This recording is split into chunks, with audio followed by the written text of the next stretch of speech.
We've been docketed for our 10th review as it relates to mom's progress, and our 11th review as it relates to dad's progress and permanency planning on the remaining children that are under the court's jurisdiction in this file. Pamela Foot, mother. Aaron Foot, father. Attorney for Mr. Foot. We back down the hallway and said he'd see me out here. We're looking for Mr. McFarland. And Mr. Fry. Again. Yes, and from Mr. Fry. He's only been missing one so far today. And Ms. Berger, do you want to go ahead and introduce yourself? Looking for Mr. McFarland and Mr. Fry? Yes, thank you, Your Honor. Ariel Berger here on behalf of the minor child TF. Michael McFarland, representing father. Please introduce yourself. Aaron Foot, father. Thank you. All right, and as we, for Mr. Fry, perhaps we can just avoid any updates that pertain to his client, the oldest child. Oh, there he is, Mr. Fry. We have your appearance for the record, please. Brian Fry, hearing for minor child. Thank you. Great. All right. We don't need to avoid anything. Mr. Howitt, Yes. let's start with your report whenever you're ready. I believe the oldest child might have a question. Looked like he was raising his hand potentially.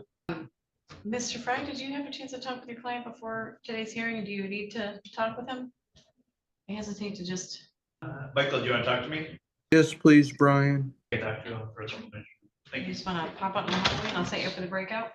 So back to plan A. Yeah, yes. Are we on Zoom or not, Your Honor? Yes, we are also on YouTube. All right, Mr. Howitt. Yes, I was able to meet with the three youngest, or the three children involved with this review, the three middle children, on January 21st, 2026. I went to see them at their home where they've been living with their aunt and uncle. They had a snow day and had been home pretty much all day. And I think there was about 7 kids present in the home today, which were, some cousins that lived there as well. And they were all playing together. The oldest cousin was running a game that involved like fake money and building playhouses, and they were all super engaged and like running back and forth playing with these houses and building them up and spending the money and competing with each other, but really organized and playing well together. So I was pretty impressed with that. I was able to speak with each of the children during the visit and just observe them in this home with their aunt and uncle and their cousins. And I would say my takeaway is that they're all extremely comfortable there with the family, their caregivers. They're really ingrained with them. They have pictures on the wall. They were all included in the pictures and the collage too. So I definitely think that it's in their best interest to remain in there and work towards juvenile guardianship.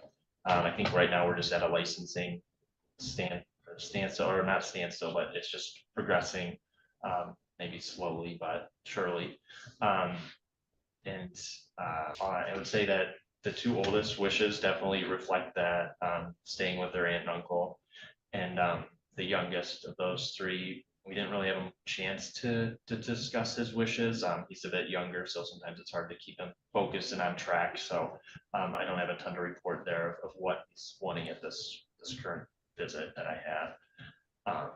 I think last court hearing here, we talked a lot about potentially getting an assessment done with regards to parenting time. And I think that there was a good plan in place of having mom do a psychological evaluation and then the children to have the trauma assessment done again with Catholic Charities, and then work from there to see kind of what next steps we might have to take.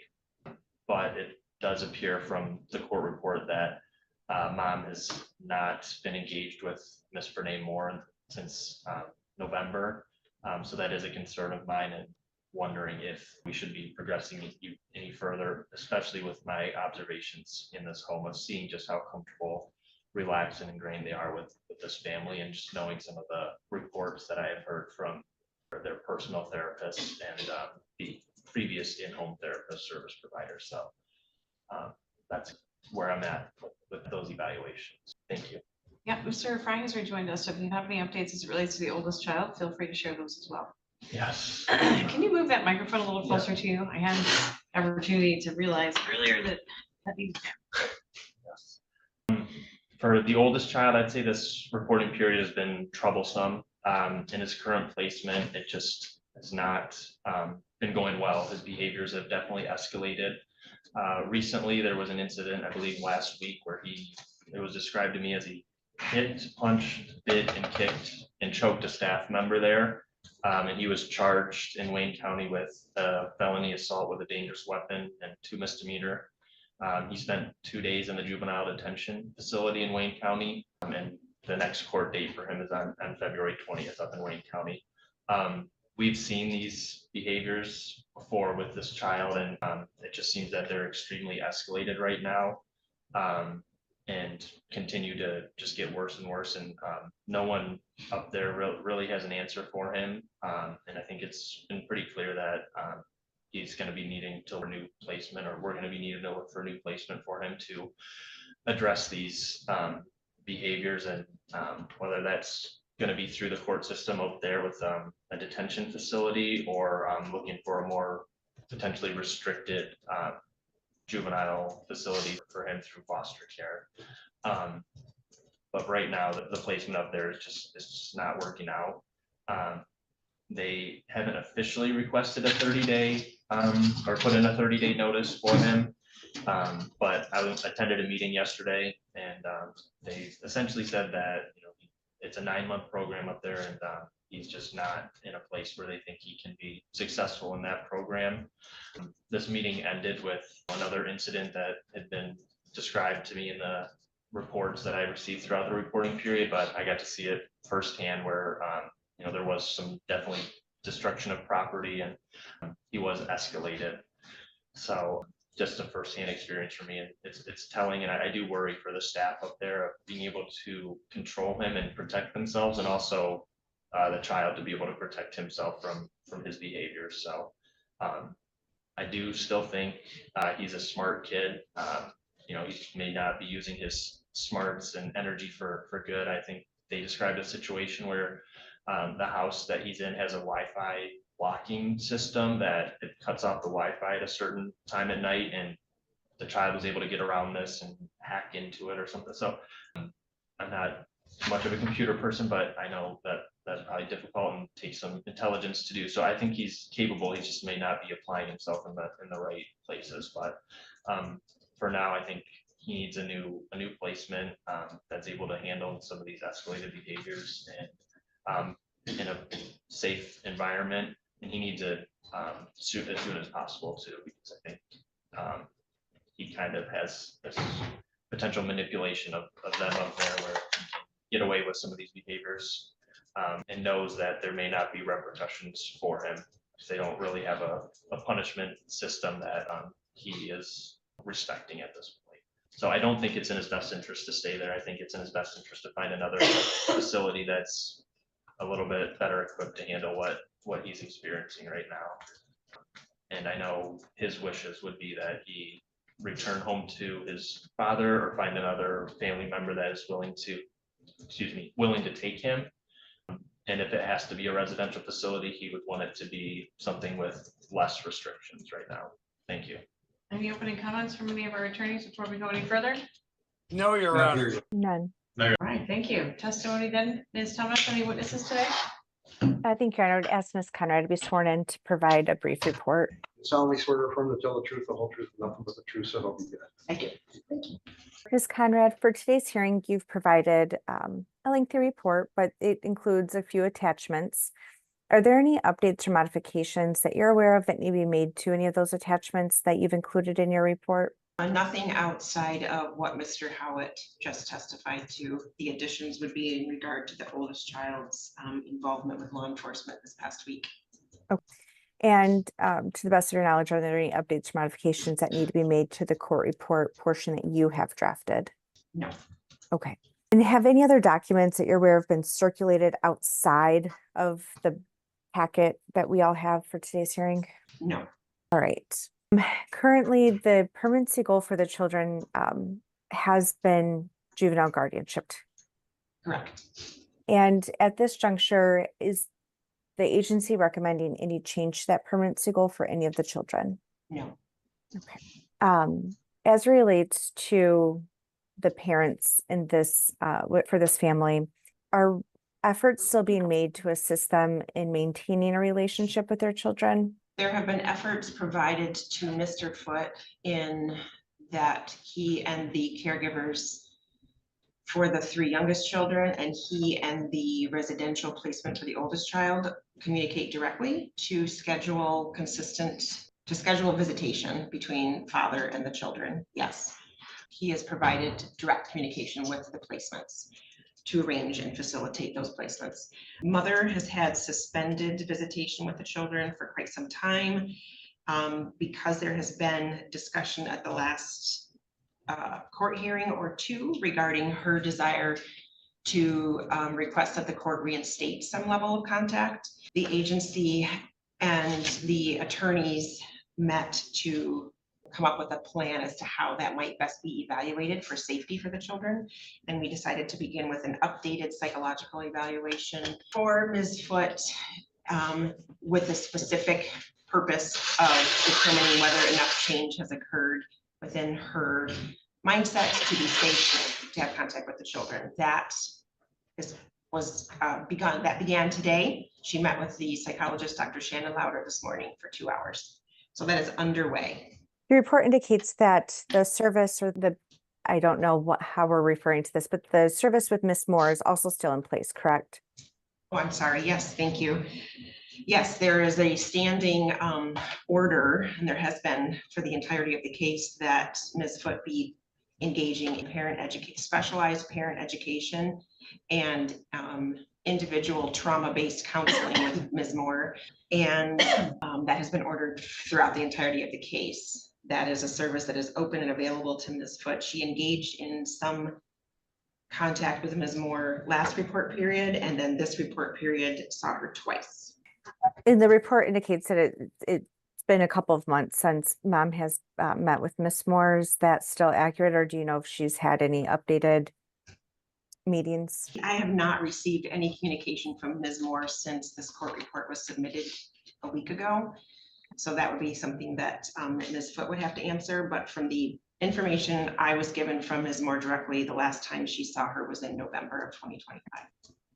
And the report indicates that the children's individual therapist is currently opining that parenting time with Ms. Foote would not be beneficial for them.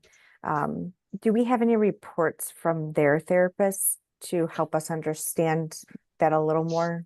No, we do not. I have been working diligently to receive reports from Family Medical Center regarding the children's therapy with Kelly Corbett, their assigned individual therapist through Madison Elementary School. Ms. Corbett did state that she is not allowed by her company's policies to write any sort of opinion or summary letter regarding parenting time specifically for these children. But she did state to me that once those are received, there are notes that indicate the children continue to be pretty emphatic in their desire not to see mom currently.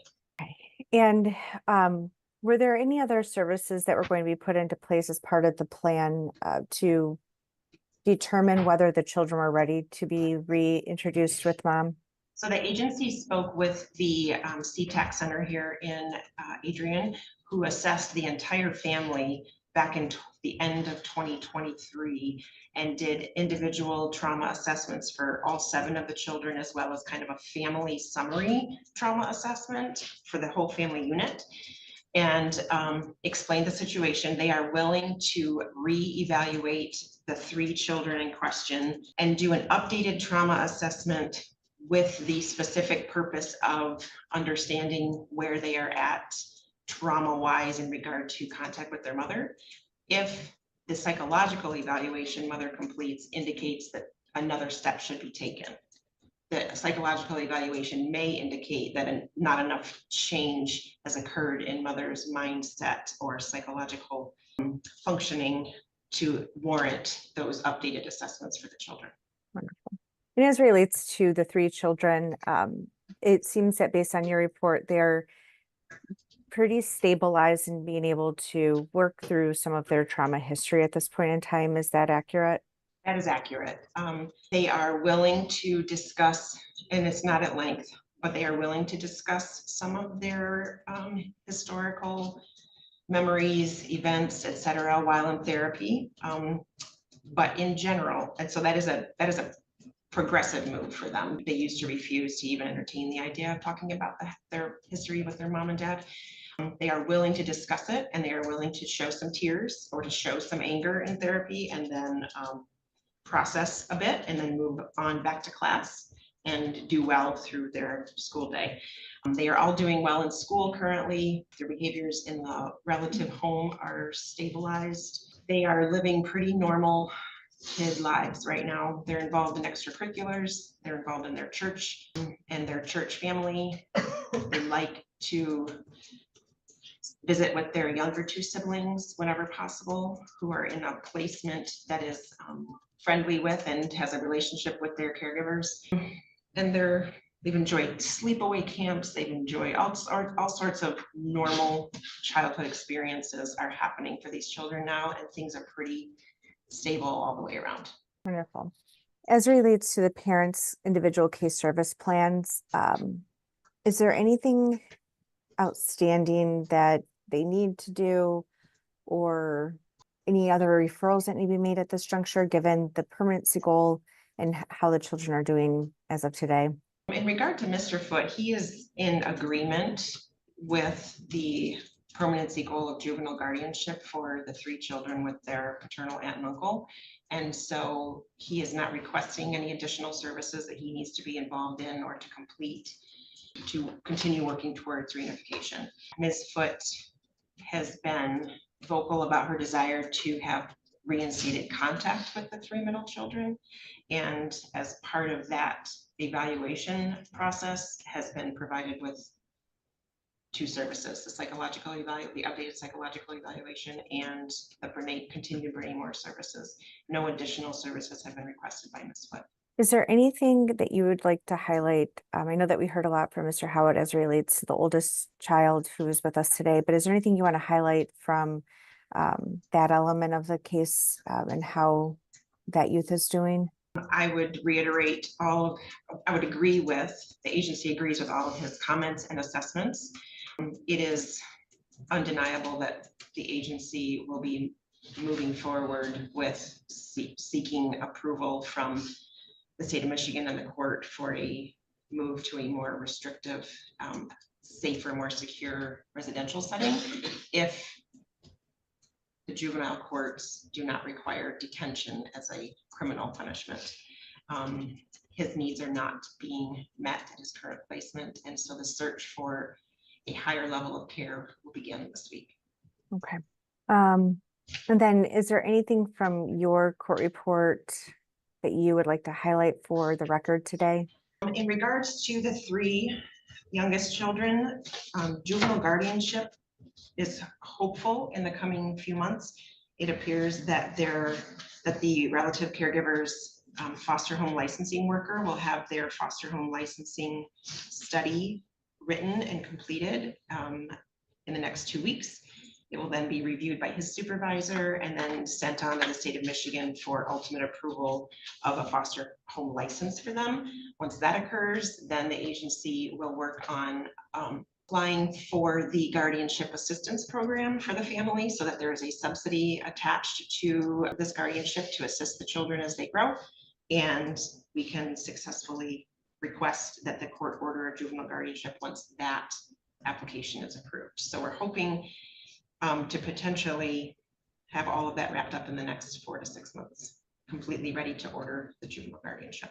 In the meantime, father is to continue with consistent contact with the children. If it cannot be consistent, then it's asked that he not engage.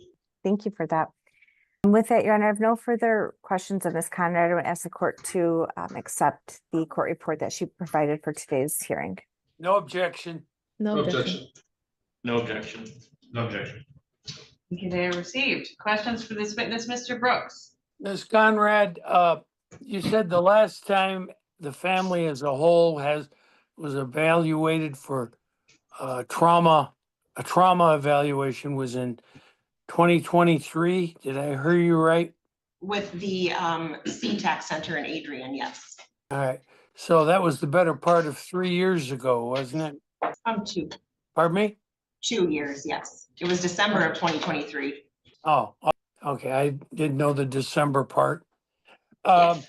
Do you think there's any benefit to be had from doing this again? I know it's a big job, 9 people.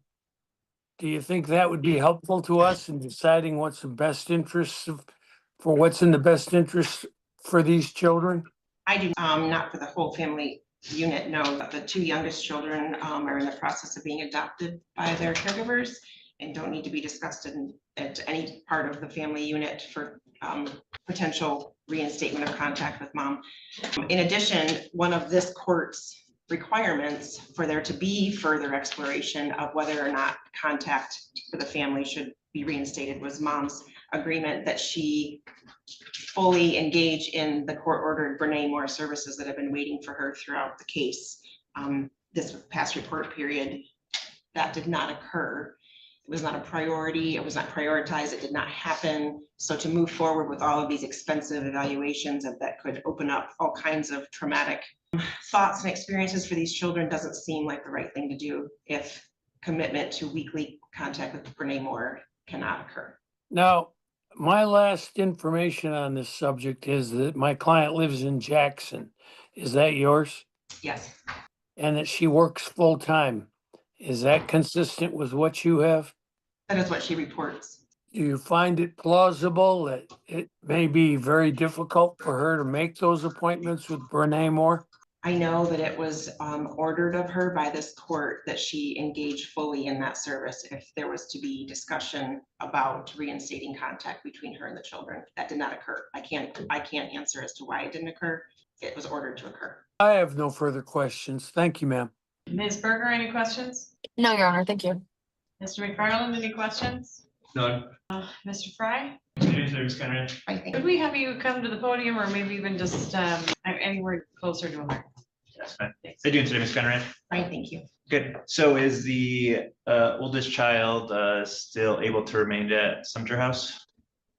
At this time, yes, there has not been a request from them that he leave within the next 30 days. And I know there was some discussion about some juvenile delinquency matters in Wayne County that are maybe pending. Is that accurate? Correct. Are they pending in Wayne County then? Yes. So they're not being transferred to Lenawee? I do not know if there has been a decision made about transferring them yet.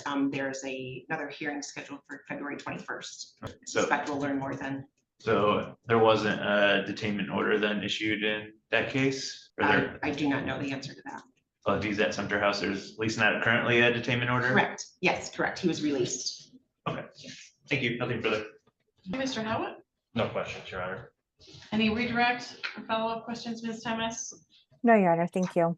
Any recross? No, Your Honor. No. Thank you, everyone. All right, any other witnesses, Ms. Thomas? No, Your Honor, I would leave it to the parent attorneys if their clients would like to testify. Thank you. Mr. Brooks, any testimony today? I'd like to call my client Pam Foote. Okay, Ms. Pamela Foote, come on up to our witness stand. You solemnly swear or affirm to tell the truth, the whole truth, and nothing but the truth, so help you God. I do. Pam, good afternoon. Good afternoon. I'm looking at the report, which I think you've read. You've always been pretty good about this. And one of the things here it says is little progress has been made in the journey since we first met. And I'd like your comment on it, ma'am. You want me to comment on how much I've changed since this case first started? Yeah, it says little progress has been made. I'm reading directly from the report. I didn't have a job when this case first started.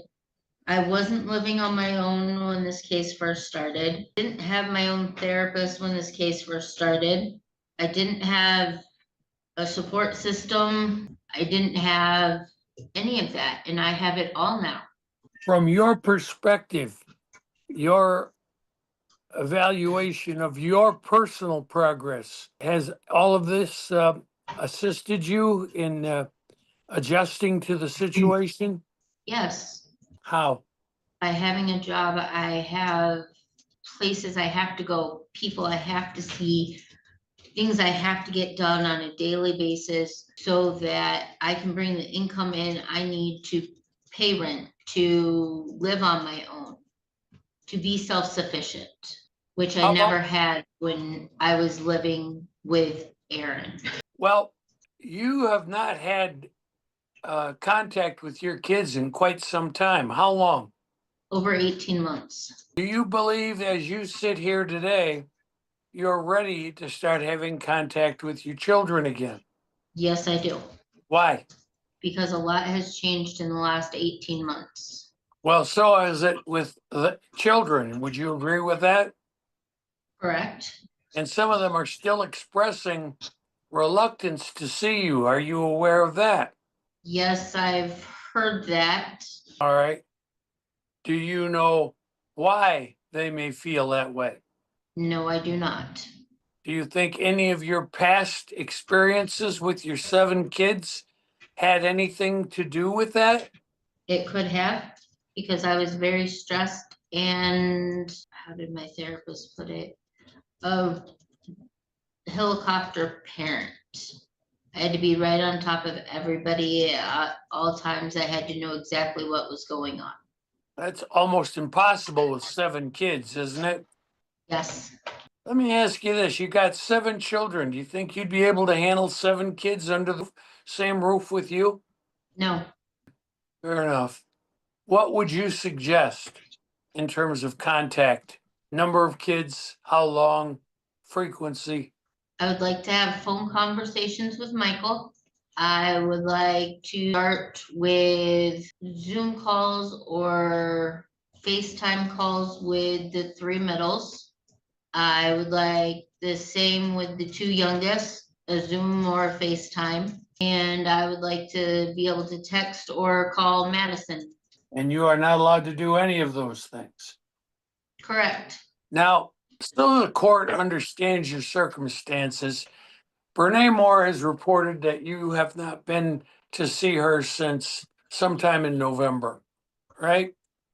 Correct. You and she were making progress at that juncture, weren't you? The 2 of you together? Yes, and due to illness and roads, I was not able to make it in the month of December. And due to work, I was not able to make it in January because I was put on call. Now, where is your work site, ma'am?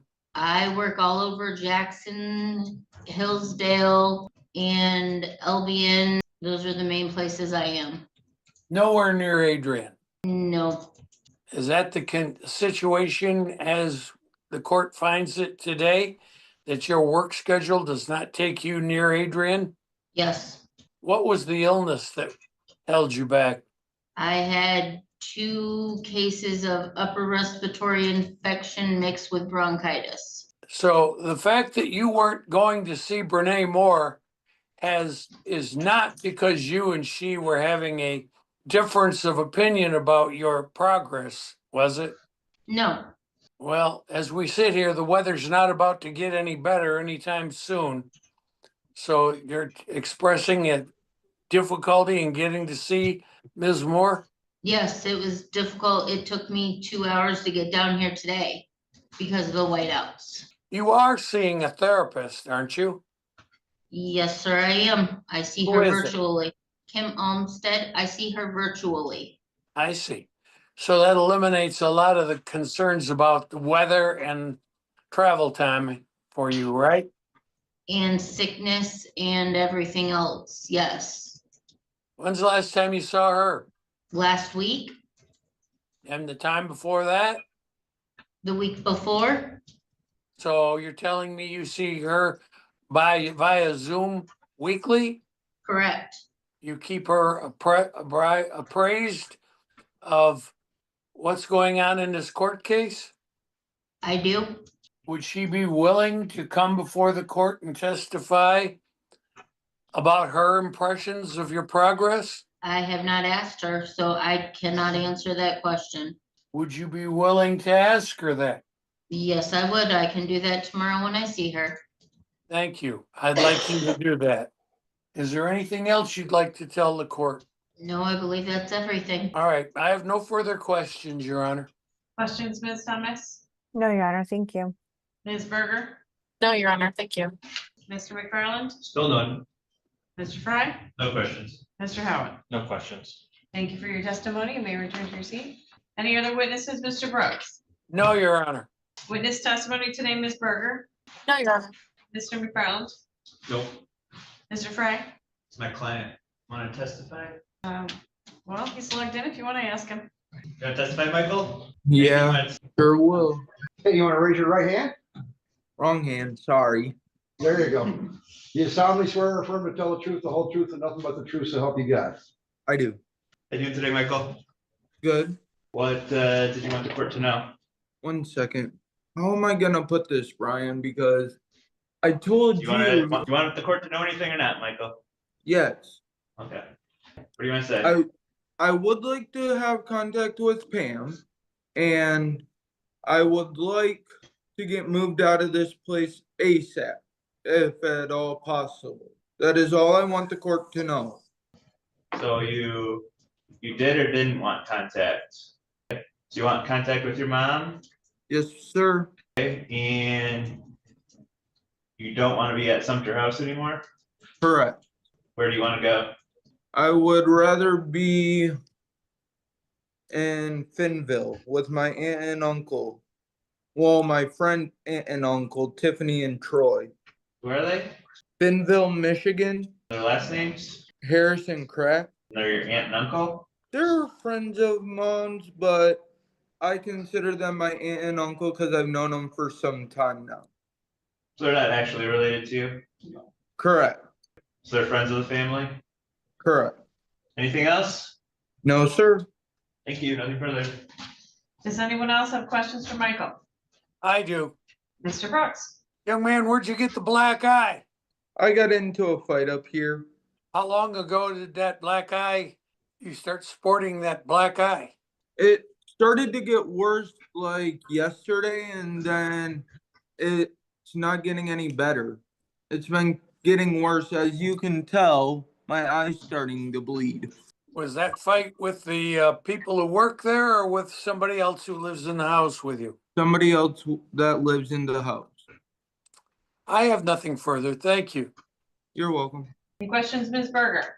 No, Your Honor. Thank you. Mr. McFarland? None, thank you. Mr. Howard, any questions? No, Your Honor. Ms. Thomas, did I ask you if you have any questions? No, but it's okay, Your Honor. I have none. Thank you. All right, thank you for your testimony, Michael. Anyone else would like us to hear from? No, Your Mr. Howell? No, Your Honor. Comments in closing, beginning with Ms. Thomas, please.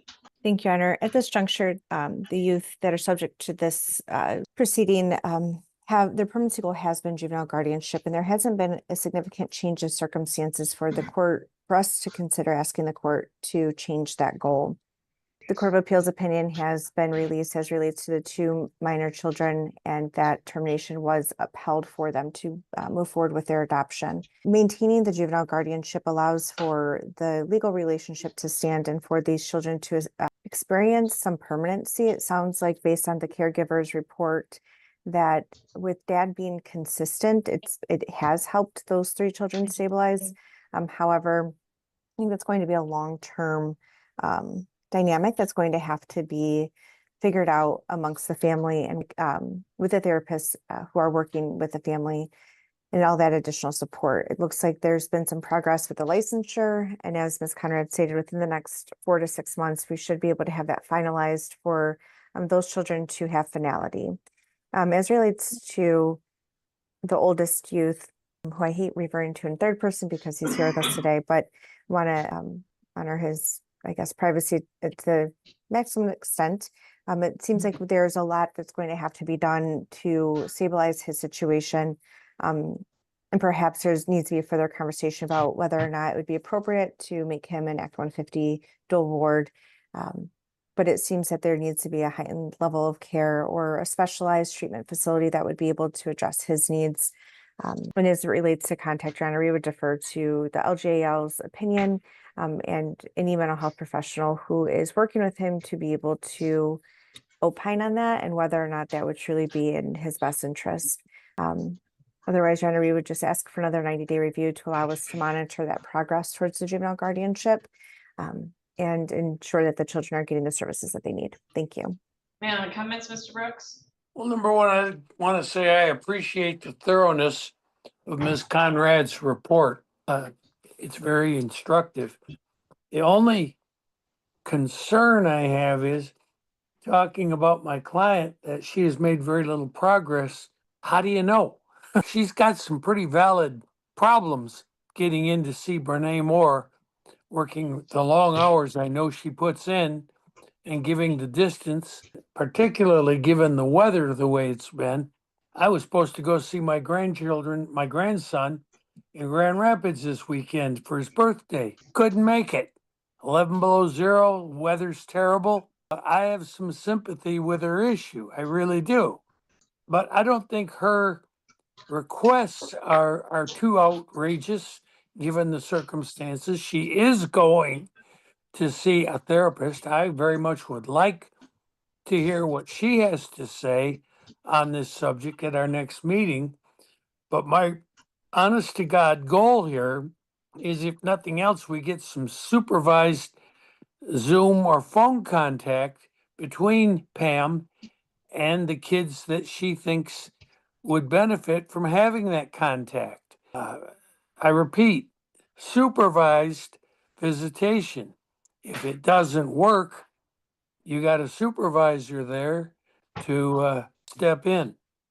And I don't think that after 18 months, I don't think that's a terribly ambitious position to take.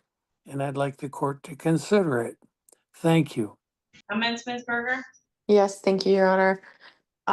My minor client has indicated to me that he likes where he is, that he wants to stay there, that he wants to continue living there with his aunt and his siblings. And he, when asked about his family structure, doesn't indicate that Pam is a part of that. And I think that's indicative of where he is in his stage of this case. He reports that he would like to see more of his father, but doesn't really bring up mom. So I think that's relevant and that's important. And I think his wishes are important at this stage. That's why the court has appointed him separate counsel. So that's all I would like to report to the court today. Thank you. Mr. McFarland? My client agrees with the guardianship plan for the three youngest as proposed by the agency, and we have no comment on the eldest child. All right, Mr. Fry, any comments today? Your Honor, obviously my client testified today. He made his preferences known. We'd ask the court to take that into consideration, and we'd ask that the court grant his request. Thank you. Yes, Your Honor, I think last time when we were here, and I'm just reviewing my notes, Ms. Foote was engaged with Ms. Moore and had been to 6 or 7 straight sessions, and Ms. Moore did report progress was being made. And, now with this most recent report, she hasn't been to a session. And it seems to be that maybe she's prioritizing work over going to the session. And I think it was made very clear to her that these sessions would be almost a gateway to re-engage with her children. And it still hasn't been her priority to make it there. And then her testimony today, and I don't want to dive back into the many times that this has been explored into her accountability for the children's trauma, but she still stated today that she was a helicopter parent and she just needed to know everything that was going on. So, excuse me, I'm at a point where I don't think it'd be appropriate to explore this any further than it already has been. I see regression from the progress that Ms. Brene Moore had reported earlier in the last reporting period. And the kids again are just so well settled where they're at right now. They're engaged with a therapist and starting now to just open up. So at this point, I just don't think it's appropriate to continue that with the assessments that we had scheduled. As far as the oldest child goes, I think it's pretty clear that he needs a change. We need to find something that works better for him and will give him a better chance of success. And I'd expect team decision-making meeting or something to happen in the near future to get everybody to come to the table and figure that out for him. And then finally, I think this juncture, if we're not exploring these evaluations any further with the 3 youngest children involved with this case, I think we're working towards a juvenile guardianship. I think a 6-month review period would be appropriate to allow for that licensing to finalize and just be more efficient on that end. Thank you. Well, the court finds all interested parties were given notice for purposes of today's review and permanency planning hearing. I appreciate Ms. Conrad's efforts in maintaining an open door on supportive services for both parents and her thorough understanding and exploration of the need to evaluate the risk associated with parenting time between Ms. Pamela Foote and her children. I think the plan that she has in order to determine whether or not any contact would continue to be a risk of harm to the mental health of the children is a good one. And I appreciate her taking the time to put that together. The question really, as Mr. Howitt alluded to, is almost more at this point aimed at the children to see if they've made enough progress and stabilized enough to have contact with their mom without that being harmful to their mental health and behavioral health needs. Because in the past, that's been very well documented that it is a risk of harm to them. I agree with Mr. Howitt. It doesn't look like we've had much, if any, frankly, change at all in Ms. Pam Foote's perspective. I'm happy to hear that she's working well and takes pride in her work and her ability to be dedicated to that. As it relates to the opening of parenting time for her, there was some work that needed to be done for her to understand why her children came into care, to take responsibility for that, to honor the needs of her children, demonstrated even during limited periods of time for purposes of contact and parenting time, because it was having such a devastating effect on them to even just have limited contact with her. And nothing's changed really on that front. As he articulated, there was some progress for a limited period of time, and that's been sort of set on the sidelines by Ms. Foote. But I will say that this case remains open for the primary purpose of securing the permanency and stability of the 4 children that are still under the jurisdiction of the court. The court's expectations for the parents at this point are past reunification. We're looking at guardianship for all 4 of the children still concerned by the case. Given that reunification efforts have proven to be something that would not provide the stability and permanency for these 4 children that is necessary. So I appreciate hearing about the progress and their perspective and all of the work that's going to go into evaluating contact between Ms. Foote and the children, because that may be part of what happens when they finally end up in guardianship. And I'm glad to hear that progress on the juvenile guardianship is coming along for the 3 children in the middle. Michael will likely be part of our proceedings for quite some time moving forward as the search continues for the best supportive environment for him. I think everyone that I heard from today agrees with Michael that this isn't the best spot for him at the moment. And Ms. Conrad did reassure us she's looking for a different place for you, Michael. So we'll reevaluate that as we go along, but the qualified residential treatment level of care is necessary, appropriate, is the least restrictive under the circumstances, especially given some of the most recent incidents and challenges that have been presented. So his placement, as well as the placement of the other 3 children that were addressed today, will remain the same. It is the safest and least restrictive under the circumstances as we move towards the goal of juvenile guardianship for all of these 4 children. I do find the agency to certainly be in satisfaction of their obligations to the kids and our guardian ad litem, and of course to all of our attorneys. I'll set up our next review hearings. I don't think we can go 6 months, even though I appreciate where Mr. Howitt's coming from on that.